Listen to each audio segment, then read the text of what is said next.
تنازعات کے سائے میں آج خیبر پختونخوا اسمبلی نے سہیل آفریدی کو صوبے کا نیا وزیر اعلیٰ منتخب کر لیا ہے۔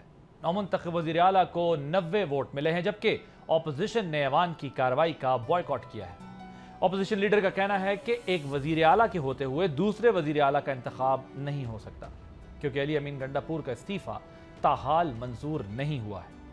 اہم بات یہ ہے کہ وزیر اعلیٰ کے الیکشن سے پہلے گورنر کے پی کے نے علی امین گنڈاپور کا استعفیٰ اعتراض لگا کر واپس کر دیا تھا۔ گورنر کنڈی نے موقف اختیار کیا کہ مجھے 8 اور 11 اکتوبر کو علی امین گنڈاپور کے 2 استعفے موصول ہوئے، جن پر بظاہر مختلف دستخط موجود ہیں، لہٰذا 15 اکتوبر کو وزیر اعلیٰ علی امین گنڈاپور ذاتی حیثیت میں گورنر ہاؤس آئیں تاکہ استعفے کی تصدیق ہو سکے۔ لیکن علی امین گنڈاپور نے آج اسمبلی کے فلور پر استعفے کی تصدیق کر دی، جس کے بعد پھر وزیر اعلیٰ کے انتخاب کا عمل شروع ہوا۔ اب سوال یہ ہے کہ کیا گورنر کی منظوری کے بغیر نئے وزیر اعلیٰ کا انتخاب آئینی تصور ہوگا؟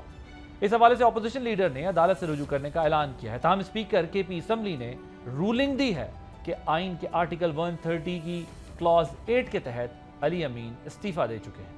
ان کے مطابق آئین میں وزیر اعلیٰ کے استعفے کی منظوری کی کوئی شرط موجود نہیں۔ ادھر دوسری طرف نومنتخب وزیر اعلیٰ نے اپنے پہلے خطاب میں ہی آپریشن کی مخالفت کرتے ہوئے بات چیت کے ذریعے دہشت گردی کے حل پر زور دیا ہے۔ اب دیکھنا یہ ہے کہ خیبر پختونخوا کے سیاسی بحران پر وفاقی حکومت کا کیا رد عمل آتا ہے۔ کیا وفاق آج کی کارروائی کو قبول کرے گا؟ آپ دیکھ رہے ہیں بول عادل عباسی کے ساتھ۔